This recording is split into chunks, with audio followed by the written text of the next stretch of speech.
Hello, you wonderful people. So for today's video, I want to talk about the Marvel Cinematic Universe. This video is, I guess, supposed to be more like a 101 on just understanding what exactly is the Marvel Cinematic Universe. For those who might come across this and be like, actually, I don't know what it is. I don't get what the hype is all about. Well, let me break it down. The Marvel Cinematic Universe itself is this superhero franchise of films. Essentially, it is a connected universe. Now, what does that mean? Well, basically, that means that all these different superhero movies all take place within the Marvel Cinematic Universe, ranging from Iron Man 1 in 2008 to currently with Endgame. Basically, these stories all take place in the same universe, and they're kind of connected in a sense of like, oh, we have these characters that cross paths and interact with each other. That's how we got the Avengers, like, you know, movies, because like, hey, these characters were, you know, in some cases set up in some of their solo movies. Maybe they were characters in another person's movies, like for example, like Black Widow was first introduced in Iron Man 2, Hawkeye was introduced in the first Thor movie, like, so stuff like that. But there's obviously this connective overarching story that's introducing all these superheroes. Like, the best way I kind of put it in many different regards, it's like if they brought, it's the closest thing you get to a comic book coming to life, because it's like a, oh yeah, they can make reference to superheroes. Like Iron Man can, you know, it's like, oh, it's not only him making a reference to Captain America. It's like, oh yeah, me and Cap. It's like, oh, that's some character we've never seen before. It's like, no, this is a character we know because him and Iron Man and Captain America have interacted. They fought alongside each other. So that's the beauty of like this whole connected universe, that like these characters not only can reference each other, they can actually interact and fight alongside each other. In some cases, even fight each other. So that's what makes obviously the Marvel Cinematic Universe different from most superhero. Like, obviously, this is a very like new thing that hasn't really been done from before, like cinematic wise, because like obviously, like prior to this, you know, Spider-Man can make a reference to the Incredible Hulk or something, but you would never see them necessarily interact. Is kind of the point I'm trying to make. Another way to kind of basically break this down is like, think of the Marvel Cinematic Universe as a TV show, and that basically each phase, the phases being what these movies are divided up into, basically think of them as seasons, and every superhero movie in that universe is an episode.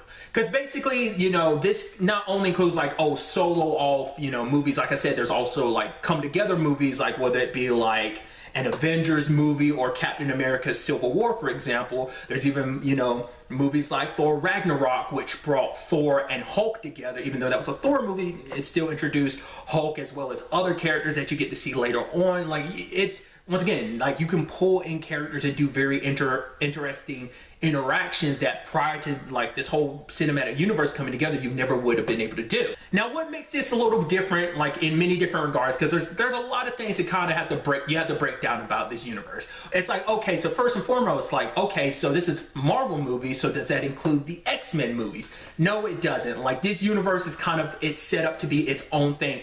Like I said, it started in 2008 with Iron Man, but that doesn't include like the Amazing Spider-Man movies, does not include the Fantastic Four movies, the ones prior, nor the one that came out a couple years ago. This does not include any of the X-Men movies, including the later ones, because basically, to break it down, it's a licensing, not necessarily, well, I guess licensing might be the right word. Basically, Marvel, specifically Disney, Marvel didn't have the rights to the X-Men because that was a Fox situation, as well as Spider-Man was kind of a Sony situation subsequently, since those waters have gotten a little less muddy, just because it's like, well, the Fox deal has made it so that now the X-Men can be pulled into the Marvel universe. And obviously, you know, Marvel/Disney has their deal with Sony so that they can share that character and his villains and stuff like that. Marvel can do what they want with the character, kind of introduce him into the MCU and stuff like that, along with some of his villains. But at the same time, Sony can kind of do their own properties,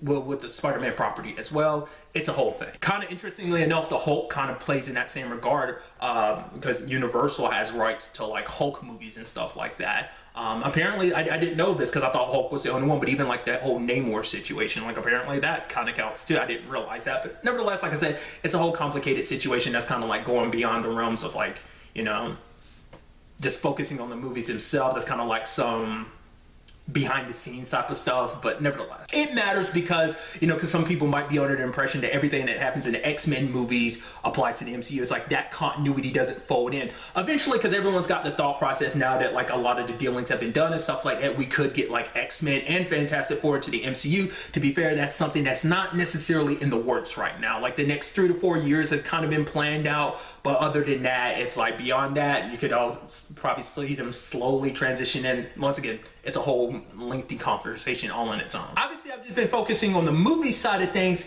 Technically, within the continuity of the Marvel Cinematic Universe, there are also TV shows as well, which include Agents of S.H.I.E.L.D., which also includes Marvel's Runaways, Marvel's Cloak and Dagger, Agent Carter, like the, you know, now subsequently canceled, you know, Netflix Marvel shows, which included Daredevil, Jessica Jones, Luke Cage, Iron Fist, Punisher, and Defenders. But the thing is, the reason why that kind of gets a little complicated is it turns into a situation of the movies don't reference the TV shows, even though they kind of take place in the same universe. Like the TV shows reference the movies. It's kind of like a one-way street. Like out of anything, Agents of S.H.I.E.L.D. references the movies the most. Like the other stuff kind of points to it, but it's just because at this point in time, the TV shows and the movies are a separate thing. It's a conversation I've had before where it's kind of like, I understand why they did that, because it's kind of like that way they're not necessarily bound to each other's continuity. They can kind of do their own thing while still kind of maintaining the same universe. But like I said, it's a complicated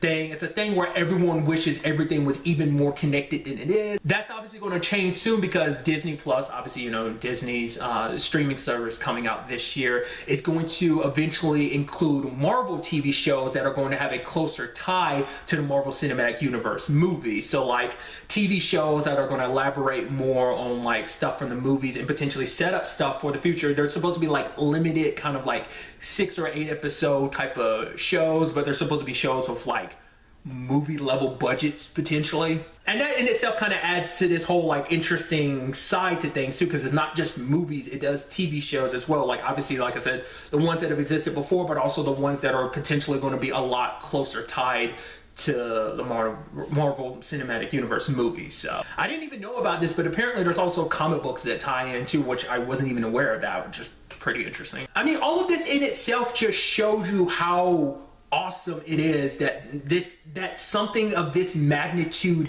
exists and has been as successful as it is, because, you know, they've taken the time to kind of build things out and especially, you know, create this overarching story that has recently kind of reached a certain conclusion, that being Endgame, which you know, currently standing, the MCU consists of 22 films. Once again, like I said, starting with Iron Man 1 back in 2008 to currently with the 22nd film being Endgame. Obviously, it's soon to be 23 films with the inclusion of Spider-Man Far From Home, which will be the end-off mark for Phase 3. Then, you know, obviously, we're still unclear at this point in time, you know, at least from what I can tell online, what the next stage is for Phase 4 might be. I mean, by the time this video comes out, maybe some stuff might have come out, but at the time of recording this, that's still unknown. Like I said, this was just a video meant to kind of break down and understand, like, okay, what exactly the Marvel Cinematic Universe is for anyone that might not really be 100% in the know. I asked this question before in another video, but I'll go ahead and ask it again in this video,